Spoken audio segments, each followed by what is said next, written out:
Whoa, what's going on?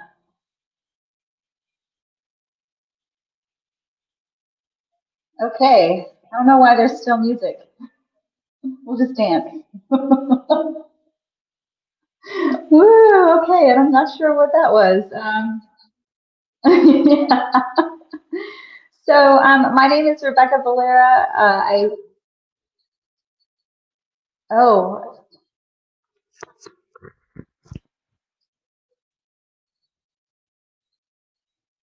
whoa.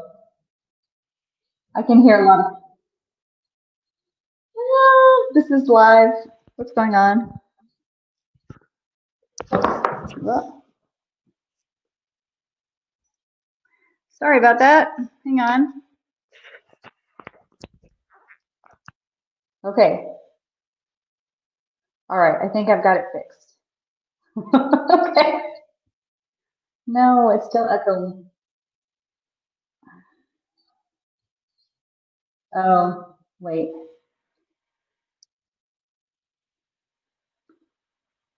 Okay.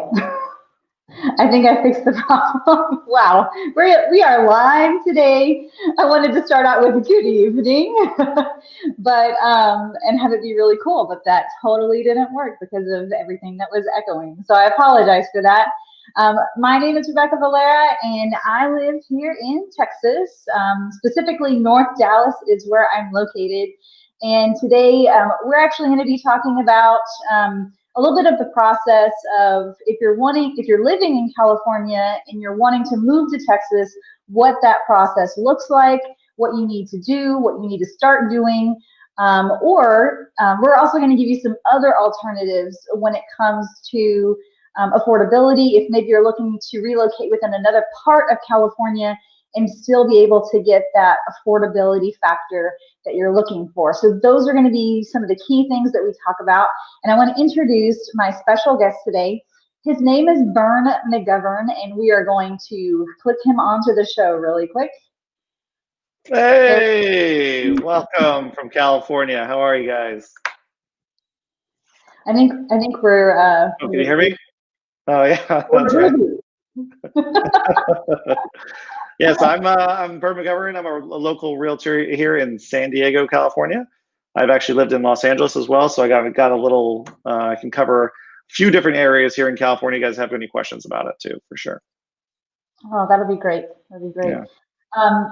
So let's go ahead and start with, if you're thinking about making that move to California and you've thought about it for a long, or not to California, to Texas. You live in California, you're thinking about moving to Texas, it's been on your mind for a while, maybe you have family that live here, or maybe you originally lived in Texas, moved to California, and now you're back in you want to come back to Texas. So what is that kind of, if someone's living in California, let's start with if they're renting, what do they need to do, if anything? Do they need to contact a real estate agent? What are kind of some of the things that they need to be thinking about at that point? If they're looking to rent in California, so No, if they're renting in California and they want to make the move, do they need to do anything? I mean, there's not. I mean, basically, it depends if you're in a lease. So if you're in a lease here in California, you usually have to honor the entire lease. Some landlords here in California will let you out of a lease if you are willing to pay like 1 month's additional rent. It kind of depends on your situation. Like if it's a huge company, they're usually actually more lenient about getting you out of a lease. They'll like, if your rent say it's 3,000, sometimes if you pay an extra, 2,500, 3,000, they'll let you get out of the lease early. I remember when I moved to California, or when I moved from LA to San Diego, we signed a lease for 9 months, but we actually wanted to buy a place sooner than that. So after 6 months, we paid an early cancellation fee of our lease to get out of it sooner. So it's definitely possible. Obviously, usually in California, when you sign a 1 year lease, it goes month to month after that 1 year. So it's much easier to get out of a lease then. But if you're under a lease, there still are ways to get out of it. But it kind of just depends on how your lease is at and how long you've been in the lease. Sometimes some landlords want you to sign a new lease every single year, but not everybody does that. Most times when I used to rent apartments, it was you did a year lease. After that was month to month. So I always love the month to month, but they can also raise your rent when you're month to month. So That's the pro and con of it. It's more flexible, but then they can raise your rent on you too, as long as it's not a rent control situation. So. Right, and I think with an apartment, there may be some different caveats, like you have to give them a certain day's notice. You can sometimes get out of the lease. Yeah, usually 30 days, something like that in California. So yeah, 30, 60, 90 is what I've seen here in Texas, at least, if you're trying to move anywhere or if you're currently renting. Now, if they, let's say they own a home in California, sure. What do they need to do? Do they need to call a real estate agent in Texas first? Do they need to talk to you first?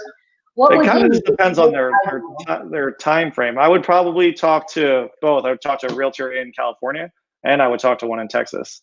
And sometimes your one in California can refer you one that they worked with in Texas as well, like Rebecca in Texas.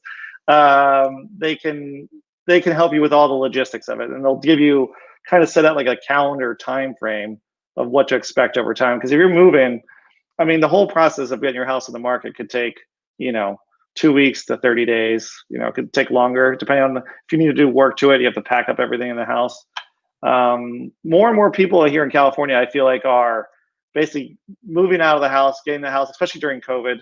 They don't want a bunch of people going through their house while they're still living there. So a lot of people are just moving out and then getting the house ready, putting it on the market. And in California, the house is selling about 2 days. So you don't really have to be out of the house for that long because it'll sell usually within a weekend. So you put it on the market Thursday, it's probably sold by Monday, essentially. So it's usually a very quick process, at least in this current time frame. So yeah, I'm not sure if it's probably similar in Texas, but I don't know for sure.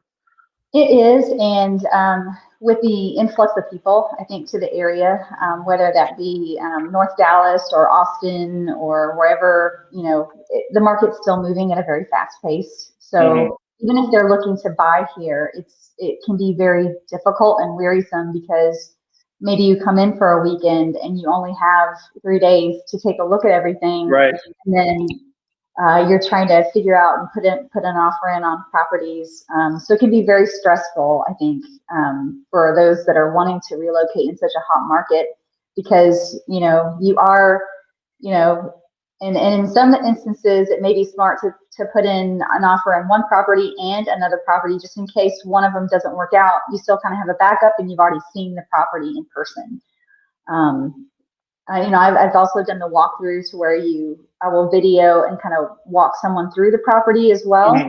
Yeah, I've done that many times. I've had probably 3 or 4 people, 3 people buy this past year buying a house just through video. So it's been definitely a different year. So yeah, because they can't make it here, all the time to see everything. And I try to be, as communicative as possible when we get to that point. But if they're, and a lot of times too, I think it depends on if you can afford it, Bern. Would you agree that if you can afford to purchase first and then sell your home, it's probably a better situation? I would say that's a lot easier to do, but I would say not everyone can do that. I'd probably see that happen maybe 30% of the time, that when people can still buy a place while they're still living in their house. But a lot of times, especially the price points of both California is probably a little bit higher than you guys in Texas as far as price wise. So their house probably is, a lot of that down payment is usually coming from their old house. So if you can do it, I think that's a great idea because your house will still sell very quickly in California. But if you can't, the good news, your house will still sell very quickly in California and you can still buy there. I also think finding a temporary place to live is also a good option. Like I always say, just check. Airbnb is kind of bigger on the monthly rentals now. So if you can find a 2-month rental somewhere in Texas, or if you're going to California, vice versa, I think that's a good option for people. So yeah, I've been recommending Airbnbs as well. Although it's sometimes hard to find like a solid month when it's not being rented, especially if it's in a really nice location, right.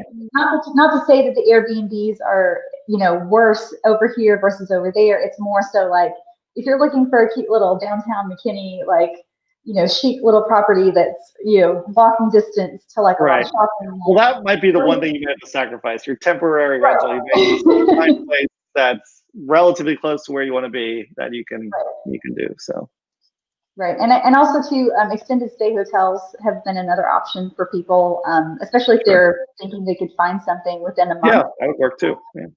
Of living here, or if they have family. That's the other thing too. You know, who do you know? Do you have friends or family that you can stay with temporarily to offset the cost of either staying in an extended stay or doing the Airbnb? Because they're here in Texas, and probably it's similar in California. Similarly in California, there's just not a whole lot of short-term rentals available for people that are looking to relocate, essentially. Yeah. Yeah. Is that what you're seeing? Is there Yeah, a lot of very short-term? similar. Am I seeing what? I'm sorry. A lot of short-term rentals, or is it mainly just like? I mean, I think we need more short-term. I think a lot of people are doing the Airbnb route when they come. I wish we had like more options for short-term, not just Airbnb, because you can find rentals that are like shorter leases, but they don't come furnished a lot of times. So, and if you're doing short-term, you prefer to have it furnished. So. Exactly, and I have a friend of mine who they do property management, and so they do have a couple of properties that are fully furnished, which they do offer short-term rental options for people, and that's really the only person that I've ever found that has a lot of property that's doing that kind of thing. Yeah, that's nice. I wish we had more of that over here because I actually have a client buying a house right now, but they're not moving into till the summertime. So we might actually, there's like, can we find someone to short-term rental it for a couple months? I'm like, probably. Actually, I always have people asking for that. So. Oh yeah, absolutely, hands down. So if you're an investor, short-term rentals would be a great. I know. I wish we had more of them. I just have a little section of an area that had short-term rentals would be great. So affordable short-term rentals. Yeah. Right, affordable. Yeah. I mean, Exactly. an Airbnb is going to be pretty expensive anyway, so affordable is pretty relative. And I found if you actually reach out to the owners of it, because I have an Airbnb myself, so if someone will reach out to me and like tell the situation, like, oh, we want it from here to here, you're not supposed to do this, but sometimes you can do it outside of Airbnb if you can still write up a lease on it and do it that way. I didn't encourage that, but I've seen people do it. Yeah. Right. And it looks like our friend Sam was peeping in just here a little while. Oh, Sam, what's up, man? Sam. He says, what are your average days on market for houses in both your areas right now? So what are you? Mine is less than 10 right now. So it's usually, I think it's around 8 days right now for our days on market. I think for us, it depends on the area because it does depend on the area. That was kind of just generalized, but I can get a quick stat on here actually and find out for sure. I would say that most properties that are, let's just say most properties that are more in the city versus out in the country are going to go probably within a weekend here. That's not uncommon for me to see here for property to. The only reason that it might sit would be if there's 3 pictures and they're not very great pictures. Anything move-in ready that like has a nice yard and just shows really well in photos will be gone in 3 days. So that's what I see. Yeah, same story here. I actually just had a quick story. Sorry to interrupt. I tried to schedule a showing for a property yesterday, 5 hours after it came on the market, and I tried to get a showing for Saturday or Sunday. Like, oh, sorry, we're already booked up for Saturday and Sunday, 26 showings. I'm like, you guys just listed it 5 hours ago, and it was already filled up. I'm like, you got to be kidding me. So you got to literally schedule the appointment within the first hour it comes on the market. Otherwise, because we can't do open house. I'm like, can you guys do open houses? Probably. We're not allowed to do. We're not allowed to do open houses here because of COVID. So you have to do one showing at a time. Some people do it every 15 minutes, some do it every 30 minutes, but you can only fit so many people in a 30-minute windows. Right. So I've been seeing a little bit of that too. Now the virus, the pandemic has limited as far as like what we can actually do as far as open houses. I think even if you do go to an open house, they're only allowed to have like so many people in there at the same time. So usually there's like a line outside the door to go. They kind of do that too. Some people do it that way. Some people schedule it every 15 minutes. I kind of the line's kind of annoying, but at least you're guaranteed to get in. So, I mean, I guess I could see it both ways. So. It's not that bad here in the Dallas-Fort Worth area. So in North Dallas, I would say I'm still seeing like overlapping appointments, they're still allowing for that too. So like if I have, the same window of time, I have 1:30 to 2:30 and you have 2 to 3, like there's some overlap there. So we still are able to do that. And sometimes we just have to kind of wait and take turns in that situation. To me, that's better because, like we know, and the timing, like when you're trying to drive from one place to another place to another place, it's hard to schedule if you have like this 15-minute window that you have to be here and then 30 minutes later you have to be on the other side of town. So it can get really crazy trying to see multiple properties. We aren't seeing what you're seeing in California as far as like the showings have all already booked up within the first, day of, them getting in to see the property. I know that one of our friends in Austin was, his name is Ian, he's out of Austin. So he, on his channel, he was saying that in Austin, he was actually going to see a vacant property during the nighttime so that his clients could see it. So he had like a flashlight and his cell phone like ready to go to take a look at this property at night. And I was just like, whoa. I would do it if they would let me in. They won't let me in after a certain time. So I'm like, okay. I thought about just camping down outside the house and just trying to get in there when they had an opening, but we'll see. Wow, this is starting to get like Black Friday style. Yeah, I know, it's crazy. Black Friday for this house. I know, just everyone's trying to get inside the door in the time. So, and this house was like, wasn't the sweet spot here is probably anything between 800 to 1.1 is where the most popular price range, but this house was 1.6. So I thought there was gonna be less people trying to get it, but apparently not. So, if it's good, it's gone. That's just I know, pretty much. Story. It's crazy. So Sam's a question. He says, how many days on the market will sell same day? 1 to 2 days? How many days on the market will sell? Well, I would say most people wait at least 3 days before they accept an offer because they do want to like drive up the price a little bit. So I wouldn't say there's too many. I had one house, not my listing, but a client that wanted to see it. Someone put an offer sight unseen, and the seller actually took it, which I was actually surprised because it sold for 1.2. I'm confident it would have sold for 1.3 if you put it on the market. So that seller just lost $100,000. So. Right, I had a similar situation. I can't divulge too much since I'm under contract right now, but yeah, if you don't wait for those offers to come in, you could be let's just say shooting yourself in the foot or selling yourself short. I think you gotta wait at least 3 days. Just let people see it, let people put the offers in, and then you'll be very happy with the result. Don't take an offer sight unseen for your asking price. When I know for a fact that house was going for 1.3 if you put it on the market. Like, let people see it. So yeah. And maybe also, there was some kind of circumstance that they had to take an offer right away or something, but I was like, that is crazy. Yeah, and also too, if you're selling your property, like you happen to need to sell your property in California, and Bern's going to help you out. He's not going to settle for anything less than best. He's not going to just throw up 3 pictures that he took on his cell phone. I mean, he's going to do the whole 9 yards with you. So to make sure you get the most amount of money possible, because there are still agents out there that are not doing a great job representing their sellers when it comes to marketing and knowing what the market's doing. I think that's really the big thing.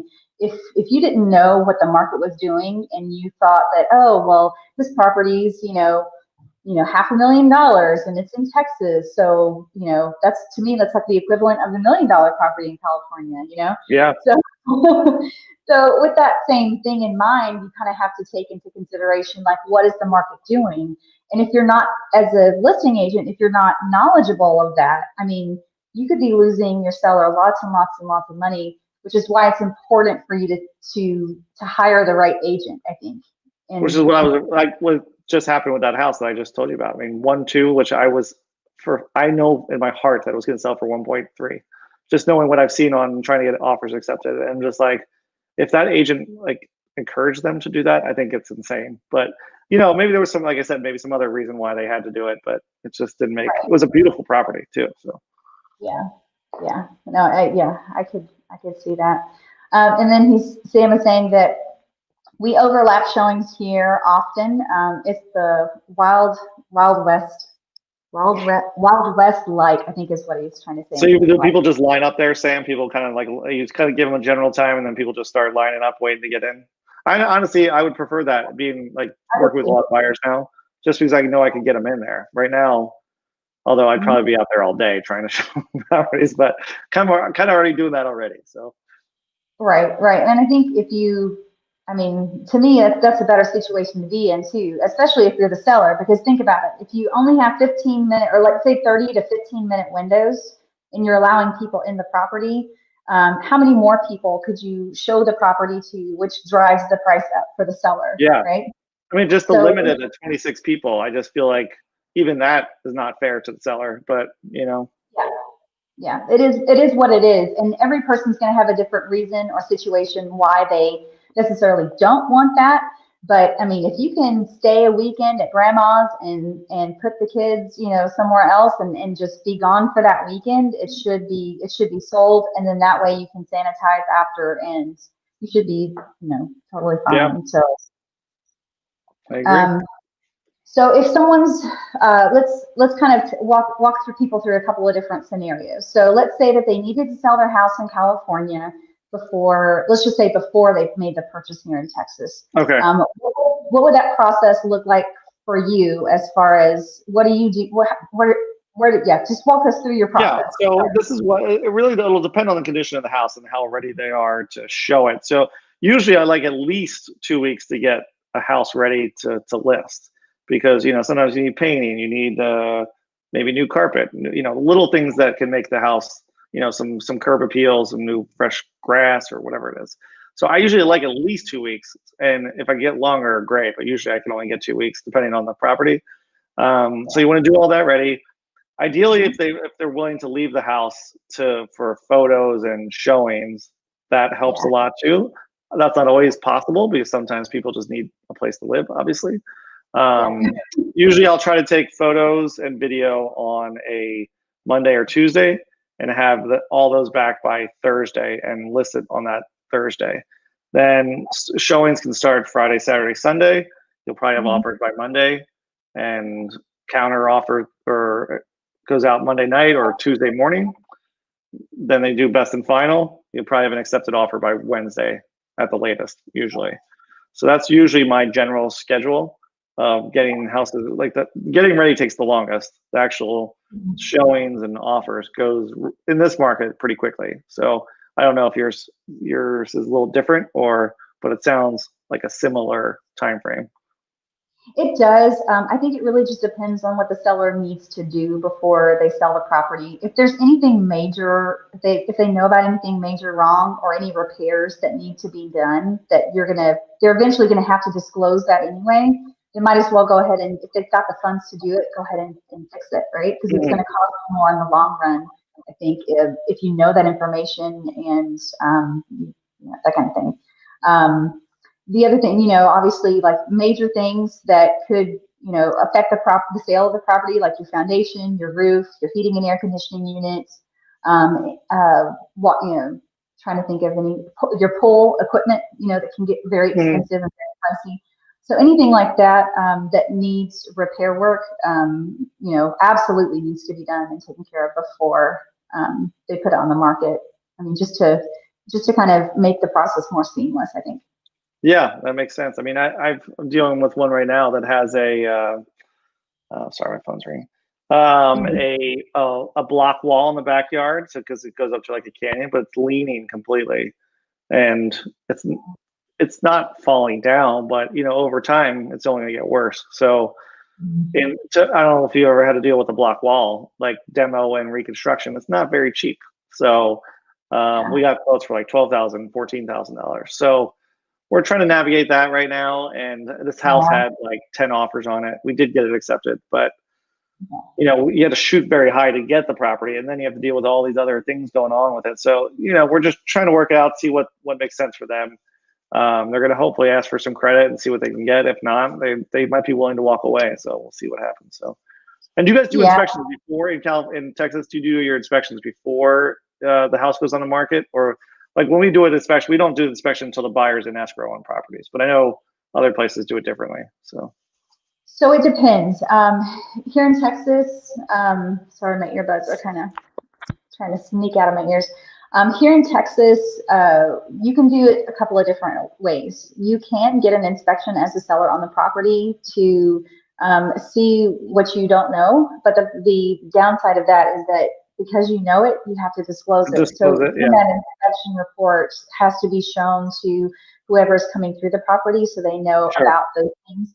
And then you can let them know, of the list of items that were on there, that these are all the things that you fixed. So you can approach it a couple of different ways, but you can do that. I wouldn't necessarily advise it unless it's a special situation. But most of the time, you're going to do your inspection during your option period. That's what we have.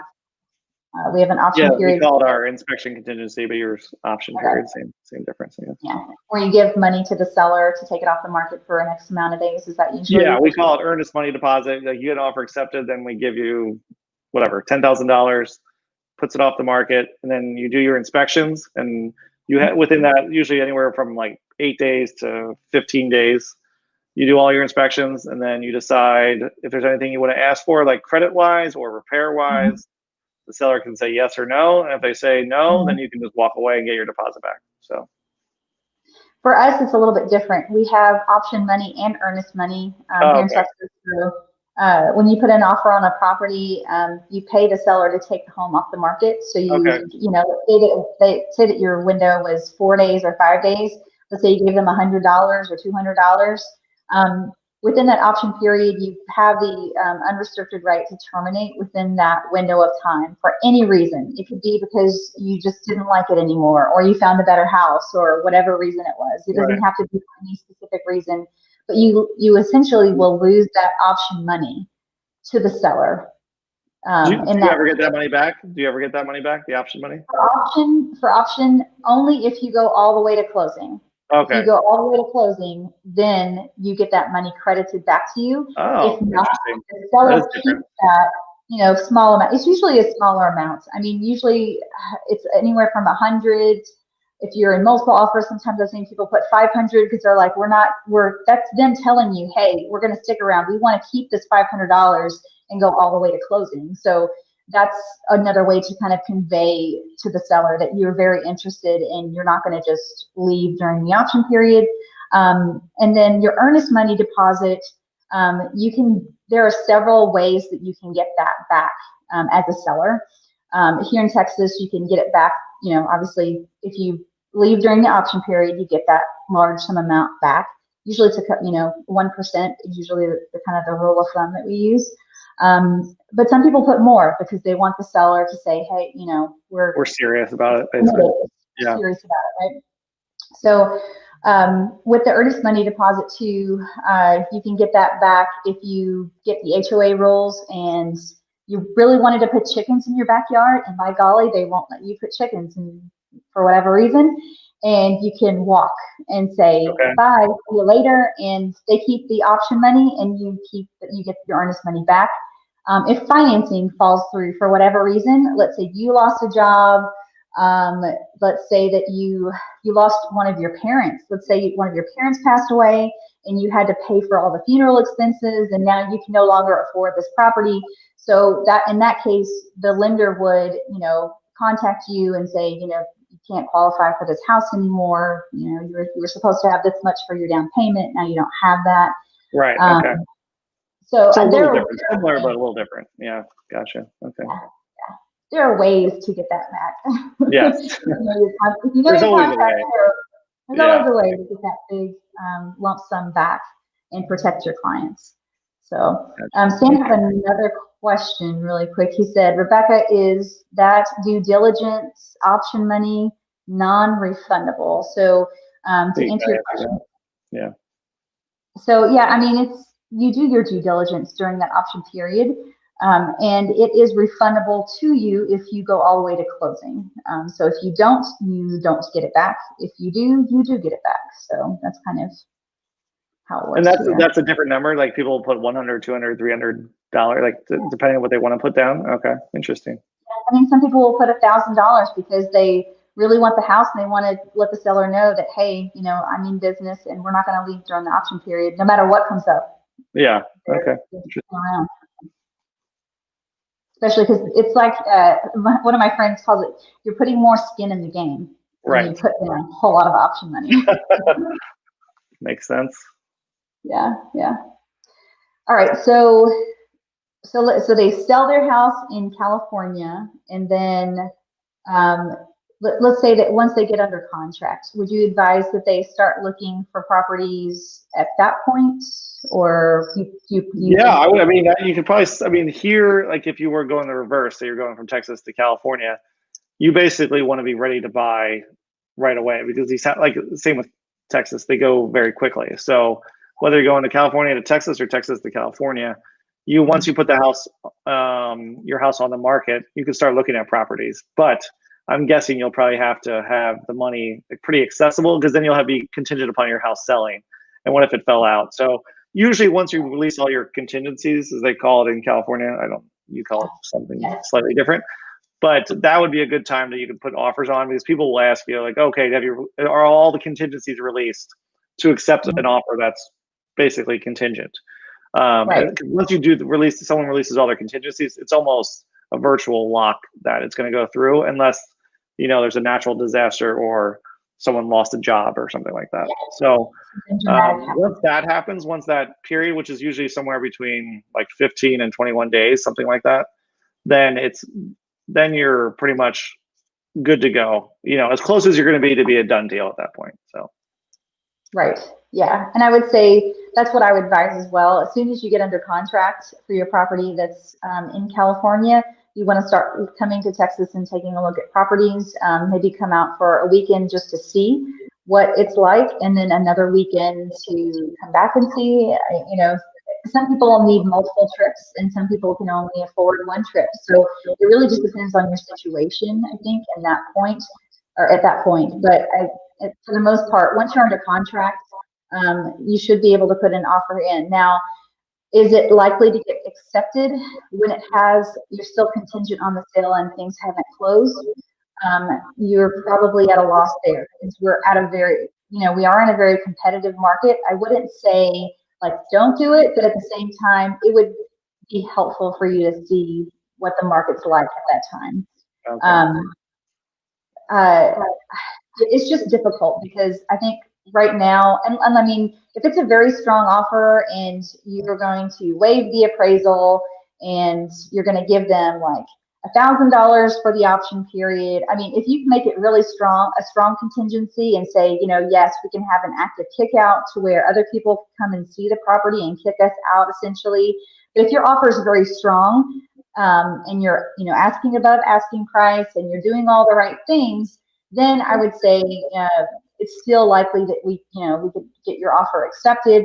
And if I can convey, you know, what part of the game we're in, is it pending already? Are you like, what point are you at? Did you just pass your option period or your inspection period in California? So those are all things that you need to consider. Now, if push comes to shove, and I don't know if you can do this in California, but can you do a leaseback in your own property?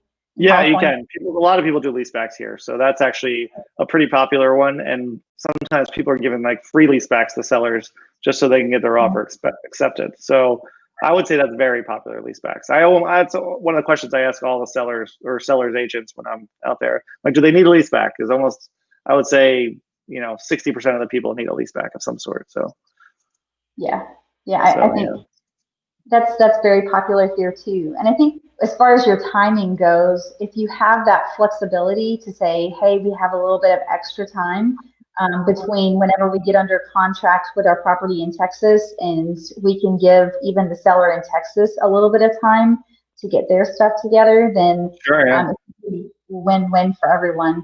But I would think, you know, plan A for me would be, yes, if I needed to sell, then I do the lease back, and then once the property closes, you know, I get more serious and start looking at properties at that point, because it is a very tough market, especially, I mean, I think it just really depends on your price point too, but even in the $500,000, 600, 700, even the other day, one of the listing, or one of our agents in my office was saying that it was $1 million property in McKinney, and it was the open house had like 20 something people through.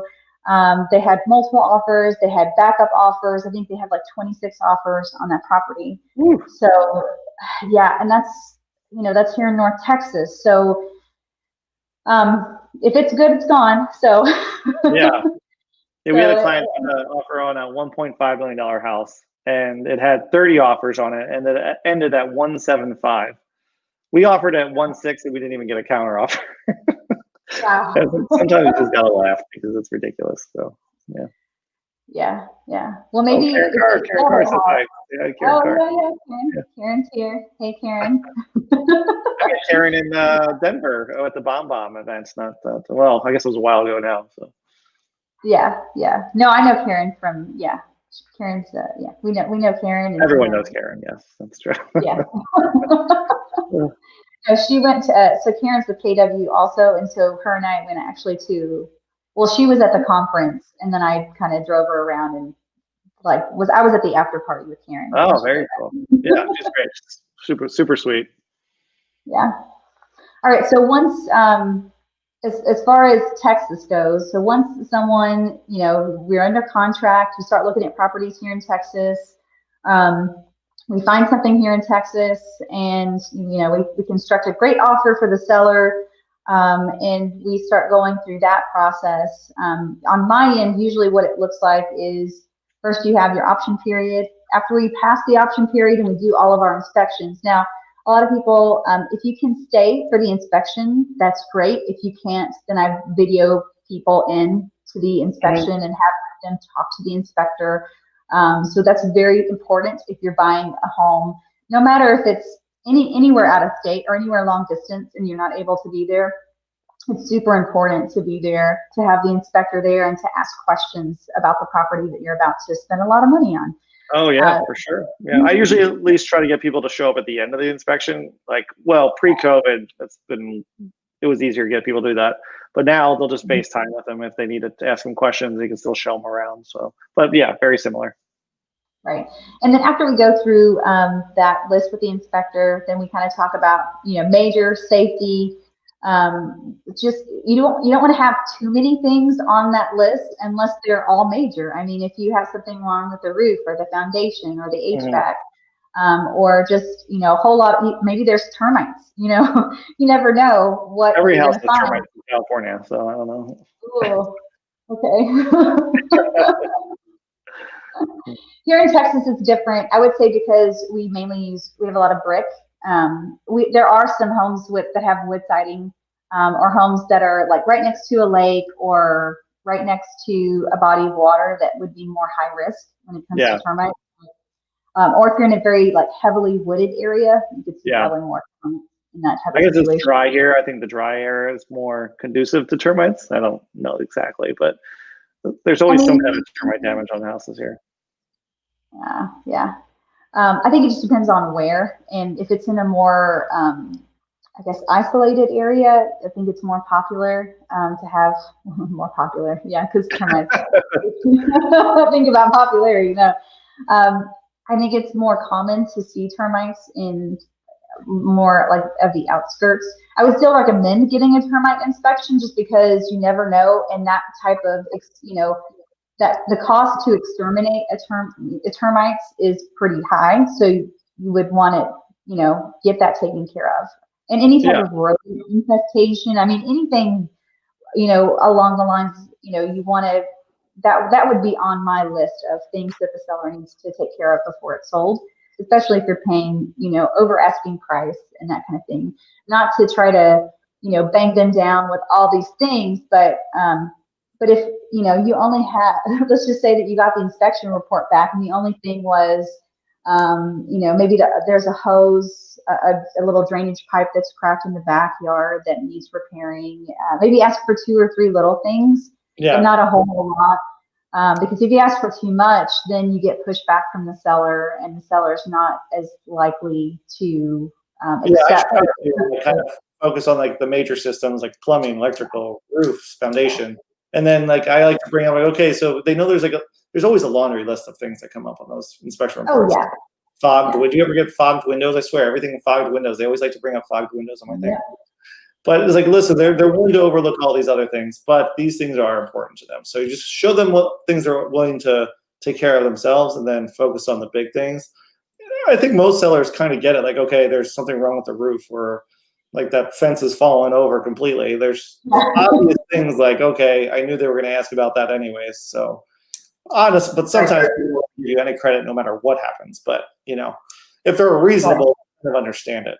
But you know, it depends. Exactly. And if you can, and if I can convey that to the seller on my end, I mean, that's absolutely what I'm going to be doing. Like, what's going to be the best solution for both of us? Because this is not a I'm just going to, you know, bang you down until we get every last drop of money from you. It's more of a win-win or no deal kind of situation when it comes to those negotiations. I think that's really important. Even though the poor buyers, I feel like because they're in the seller's market, they always get beat up because they're getting beat up by other I know. Left and right side, they're getting beat up. So it's just I feel bad for these buyers sometimes. So yeah. Poor buyers. There's always like, and I rarely have someone get their first house when they put an offer on it, because I feel like they have to warm up a little bit to the market. They don't know exactly, like if it's here, everything goes over asking. So when I see a price at 700, I'm like, okay, this one's probably going to go over 700, but they almost have to experience it for themselves before, because I don't like to push them too hard, too fast. Otherwise, they think we're not on their side. So we need to feel it for themselves to really understand what's going on sometimes. For me, I just kind of let them know what they can expect in the market. Like, what am I seeing? Like, we're seeing multiple offers. We're seeing over asking. Like, this is not an uncommon scene. And I think really any state at this point in time, just because inventory levels are super low, interest rates are super low. So you're creating a lot of demand when there's little supply.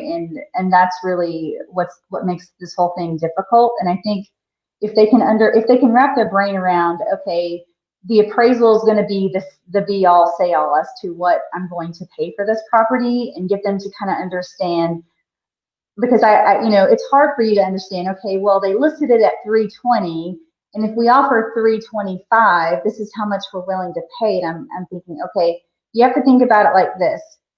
Let's say that it appraises for 300,000. Are you willing to give the seller more? You know, because there are different ways that you can construct the offer to where it's, you know, more appealing to the seller. Now, let's say that you're, because I've seen the new trend is full appraisal waivers, and so if I feel like the property can, you know, that it'll appraise for higher, or if I feel like the seller has, or the listing agent has kind of undershot the market a little bit to try to draw in those multiples, which in this case I feel like they don't need to, because in this market there's no reason to underprice the market. Just price it where you think it should go, and it'll still probably go over that asking price. So exactly. And when I notice other agents doing that, I try to not, I don't know if take advantage is the right word, but you know, I know what the neighborhood's doing. I know how many days the homes are sitting on the market, and I can construct a pretty good picture as to what I think it's going to fall as far as the appraisal. And I have a friend that's an appraiser too, and so we talk all the time, and she's very helpful, and she's in my ear a lot about that too. I need an appraiser friend so I can get in the mind. Yes. Yeah, so Sam was asking about escalation clauses. Do your areas use escalation clauses? I'll let you go first on that one. Do we use that? You do see them. I don't do them all the time. I have done them in the past. I honestly don't like love escalation clauses, because I feel like it's kind of like, not like you're cheating, but I just feel like sometimes like, oh, I'm willing to go up to this, and I just feel like sometimes they're not. For me, it's probably just me thinking it, but I think sometimes they're just trying to get away with it cheaper than what they're actually willing to pay. I always just think you should go in, when they say your highest and best offer, come in with your highest and best. Don't do this little, you know, 5,000 but more than the next offer up to this. So I think they do work from time to time, but I also think it depends on the seller, and it depends on the listing agent. Some people don't like escalation clauses like me. But it's not up to us which one they choose. It's up to the seller. But you have to educate them on the pros and cons of an escalation clause too. So, so I do see them. I don't see them all the time, but I'm sure people are using them more so now than they probably were even before because there's so much competition. So, yeah, I would say here it's more a matter of I don't really see it a whole lot, so I'm not really sure if it's written into the Texas contract. you have to add it into the contracts on ours. So okay, you have to add it in. So I mean, I'm sure you could put something in special provisions, which all the lawyers are like, no, don't ever put anything in special provisions. Don't become a lawyer. Approved language we can use for escalation. Yeah. So. Yeah, but it's not a strategy that I use. More so, I try to usually figure out like what I think it's going to appraise for, and then kind of coach my clients around what I'm seeing, and then how comfortable they feel, how much money do they have, because if it does fall shorter than what I think it's going to, are you still willing to take that risk, especially if they're doing a full waiver of the appraisal. And then I also walk them through the partial waiver as well, to where if they're wanting to do like a partial, so let's say the sales price is $250 and we put in our offer at $260.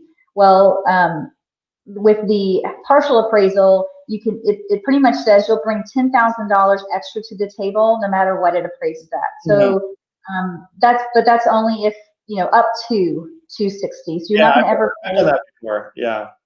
Yeah, so you're not going to ever pay more than that. But if it appraises at 200, you're only bringing that extra 10 grand to closing. So you're not having to bring the entire difference as if you with a I like the capped appraisal approach. I think that's a good. Then they know exactly what they're going to get into. Like when you have to waive it completely, well, you have no idea what it's going to appraise for. Am I going to have to pay $10,000 or am I going to have to pay $50,000? I mean, we have a bigger price differences here, but I understand why people don't want to do it because, like, well, I want to like cap it. It's hard to know if I don't know what it's going to be. So.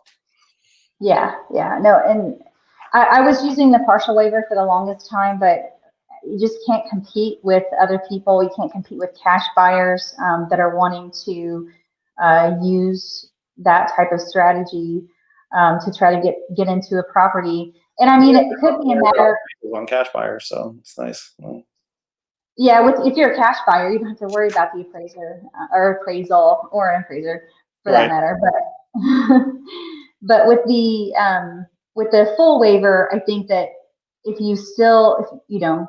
even though there's risk, we could still potentially get you out of that contract if the gap was really high. But I haven't seen any appraisals like fall short or fall flat. Especially because most all of the properties are getting multiple offers. And if the seller has done any type of update, or if it has a pool, or if it backs to like a wooded, creek, or if it backs to a lake, or it has a lake view, or whatever, special features it might have, I think that, you should be okay with that appraisal. But it is scary.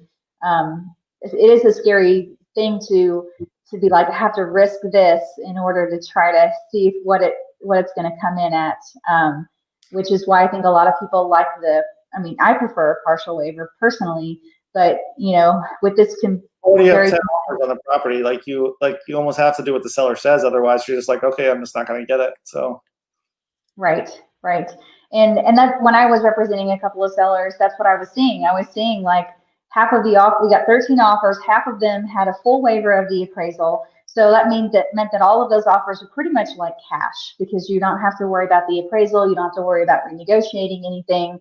And I saw some partial waivers too, but I mean, all cash or a full waiver of the appraisal, it's unfortunately the new trend here, at least in DFW, and I'm not very happy about it. And I know that buyers aren't very happy about it because they're putting a lot of risk. I think, you just add so much more risk into the transaction when you have to do something like that to try to get your offer accepted. I have seen some people to waive the appraisal, but then have the appraisal done really quickly. And then during their inspection period, they have backed out for inspection reasons. So. Right. And I mean, you could get out during the, if it's in an HOA, you could get out during the HOA to, you know. Yeah. We thought we could put chickens. There's ways that you can protect yourself, you know. Right. So knowing someone that knows the contract well, so. Right, yes. And Sam had another question. He said, we have a completely separate addendum for the escalation. Okay, so we just have to write up an addendum and write ours in saying buyer willing to make up or for the escalation or for the appraisal difference. We just write it into a separate addendum. But yeah. So once you get past the appraisal, it's pretty much, you know, smooth sailing from that point on any contract, whether you are selling your property or you're purchasing a property. I feel like the last little bit is usually, you know, what home warranty company do you want to go with? At least here in Texas, that's usually like one of the final steps. And then we kind of talk about closing, and are you going to close out of state? Are you going to close here in Texas? So we kind of go over all of those different logistics. In California, you can sign your loan documents anywhere in the country. You don't have to be present. So, and then we don't do like, do you guys do like that whole table closing thing you see on TV and stuff? Like everyone sits around the table and starts signing things and you get the keys then? We don't do that here, so. We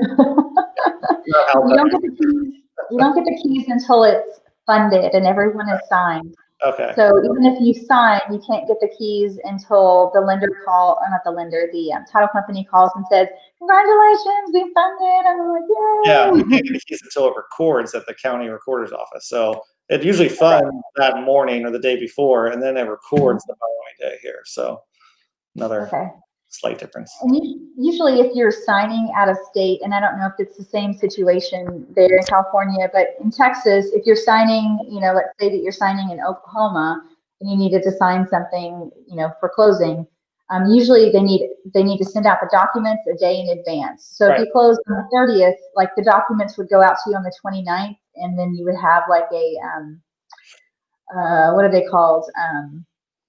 A notary? Public notary. It's like escrow. No, that's not the right word. Yeah. The public notary would come out, usually to the residence. That's what I've seen. And we actually usually sign loan documents like 2 days before closing. Then the next day the funds, then the next day it records. That's usually a perfect world. I've had to do all three in one day. It depends on how late they are. So sometimes the lender takes forever to get the loan documents, you know, a million different things can happen, but that's the general gist. Yeah, sometimes the lender will delay a couple of things on their end too. So make sure you hire a good lender as well. You don't want them to be, I've seen people purchase new builds and where it's closing day and we're all there to sign papers, and the lender says, oh, we need this one other document from you. And you're just kind of looking at them like, what? Like, I already sent that to you. No. Yeah. And we had to wait, I think, 2 extra hours for us to get all of what they were needing. And then I think even after that, after he signed, he had to go the next day to get them one more last piece of paperwork. And then he was done with everything. So the lender can kind of clog things up at the end too. So just kind of be aware of that possibility, especially if you hire, like in this case, he hired the builder's lender, which usually the builder's lender is not that great anyway, because they're paying the builder to market. If we go with their lender through the builder, so. And it's usually not the greatest. I mean, maybe in some regards it's okay, but it's usually not the greatest experience customer service-wise. Yeah, I've always found that the builder lender, yes, sometimes they'll give you like an extra credit toward design center or whatever it is, but I've never seen someone walk away from a builder's lender. It's like, oh, that was such a great experience. So never happened from what I've seen. So no, it's the same here. I mean. Those people are paying to get into that builder for a reason. It's because they can't generate any other business anywhere else. And so that means their customer service is probably not that great. No, So yes, yes. So it looks like we have about 6 minutes left, and we're going to kind of wrap things up a little bit. So what would you, I mean, if you're watching us right now, if you have any questions, put them in the chat. If you want Bern or I to answer some of those here at the last couple of minutes that we have here together. I guess the last thing we can talk a little bit about is, you know, how has the pandemic really affected, what has it done to the market, and how have you guys kind of coped with that aspect? I would say the first, like, one of the pandemic started was like March-ish, basically. The first 30 days of the pandemic, I feel like people kind of just stopped. Like, nobody was really buying. I had one guy buy a house within that first 30. I actually had a listing at the time, which I thought was gonna, like, oh, this is never gonna close now. This is all over, but it still ended up closing. And then for the most part, it was really quiet for 30 days. And then 45 days in, I just feel like the floodgates sort of opened. People got a little more comfortable. They kind of understood a little bit more what was going on, how they can be safe out in public. And I also found that people, especially like say 60, 90 days in, people found out they could work from home. So hang on, there's an airplane flying over my head. Let me close this door. We have a naval base close by here, so sometimes you hear those. What was I saying? So about, say, 90 days in, I feel like people got more comfortable and they're working from home. And I know people say people are leaving California, but I think a lot of people that wanted to stay in California left San Francisco, they left Los Angeles, and came down south to San Diego, because we're getting a lot of Bay Area people come down here, a lot of people from LA. It's just we're priced a little bit under LA and San Francisco, especially San Francisco. But San Diego is a little bit more affordable than all those places. So maybe not after this year, but we'll see what happens. We're more affordable to them. So I think we actually had a lot of people moving from different parts, maybe not throughout the country, although I had a bunch of people from Chicago, from New Jersey, relocating to San Diego. So if you could work anywhere in the country, San Diego is usually a pretty high up on that list, I would say. So to answer your question, it's gotten a lot busier. And it was busy before, like really busy up until like July. Then there's a little slowdown, and then once like October, November hit, it got super busy. So I thought it was busy before. Now it's like double the pace that it was before that. So I actually hope it slows down, to be honest, because I think it's just unsustainable how quickly the prices are going up, and how 30 offers on one house, which that one that sold for 175, the neighbor sold like a month, 2 months before for 1.5, pretty much exactly the same house. So I'm just like, it doesn't make any sense. So here in Texas, it was the same kind of story here. So we had that month stretch where people didn't know what was going on. I was helping a seller too at that time. We were getting their house ready to put on the market. We were going to do like an estate sale, and then that didn't happen because of COVID, or like started selling stuff on like online garage sale, and that was a nightmare. Don't recommend that. But it made it very difficult, I think, to kind of clear out the house. But then once we were ready to go and put it on the market, like it was gone because, and some people will say like during that time was like a rubber band that was just being like stretched and pulled, and then like once that 30-day, 45-day marker hit, let go, and then you just see all these people kind of flutter into the market. And then from there, I felt like, because we were at a pretty balanced market right before the pandemic hit, and I was really excited. I was so excited. I was like, this is going to be a great year. I would love the house market. It would be so great. It was glorious. Like because we had been in a seller's market for the last probably 4 years, because we had Toyota relocate here to North Texas. Not really, a large slew of people kind of migrated here as a result of that. And then And then we've gained other businesses too in North Dallas, and Austin has gained a lot of business too from businesses moving from California. And Austin's just a train wreck. Austin is just like very, very unsustainable. I would say it's probably even more unsustainable than your situation. Really? Wow. Okay. Yeah, I've talked to a couple of the guys that are there, and it's gangbusters. And even some of the outlying cities and suburbs from Austin are just being hit really hard and being flooded with a lot of people.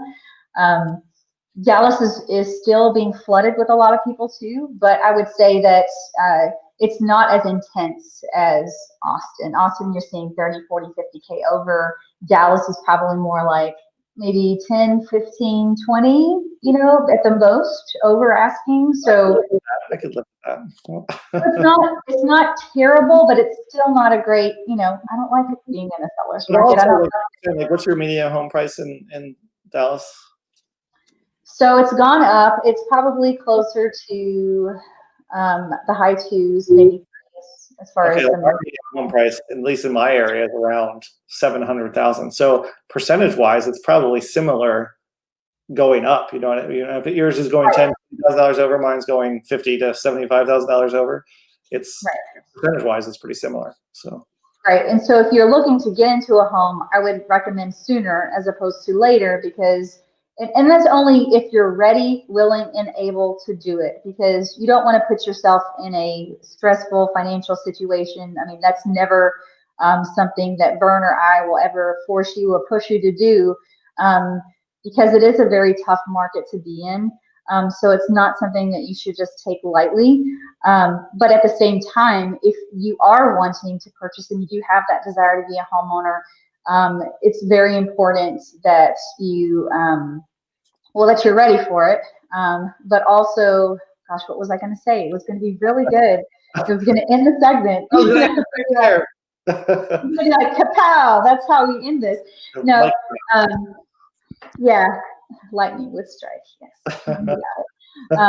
No, I would just recommend that. So you're ready, willing. Gosh, where's it going? So you're ready, willing, and able to buy a home, because it's only going to get worse as far as pricing. Pricing is going to continue to rise and go up.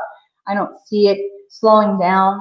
I think if interest rates go up, you'll probably see prices slow. That's what I think. But they don't seem to be rising anytime soon. So, and then if interest rates go up, then your payment's going to, maybe the prices won't go up, but then your payment will be higher. So it's kind of, one of the two is going to go up. So, so if you are considering, sooner as opposed to later, if you can't, I mean, it all just depends on what your goals are and what your timing is. But just know that, and I know my husband and I are thinking about purchasing land now that we can build on later, because we know that over time that land is going to appreciate, and, we don't want to pay $10,000 more, when we could get it at a better interest rate now versus later. So just kind of keep your eye out for things that are happening, when it comes to prices.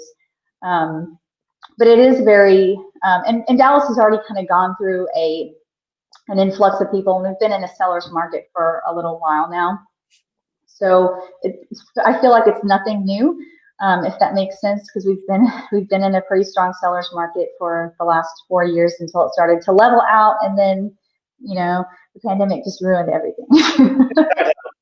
Well, hopefully we're through the worst of it as far as pandemic goes, and it's going to get better from here on out. But as more people get vaccinated, all that good stuff. So I'm hoping by summertime we're going to be somewhat back to normal, but we will see. Yeah.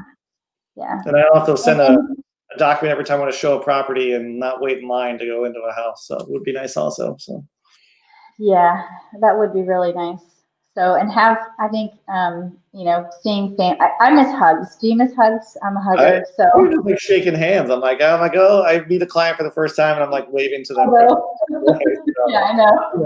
Little things. I usually go in for the hug. Now I'm just like elbow. Oh, that's what we got. So. Well, thank you so much. Yeah, thanks for having me. This was great. So hopefully, the viewers out there found it helpful. And if you ever have questions about moving to San Diego, I'm your guy. So let me know. Yeah, and Bern has connections to all over the state. So if you need someone or a good resource for you, someone to talk to in California, give Bern a call. I have his information in the description below, so you can check that out and you can reach out to him directly. Yeah. And then my information is also in the description if you have questions about Texas or you need a referral for any other part of the state, because it's big, just like California is. So if you need that, just let me know. And that is a wrap for today. Sounds great. All right, guys, have a good night.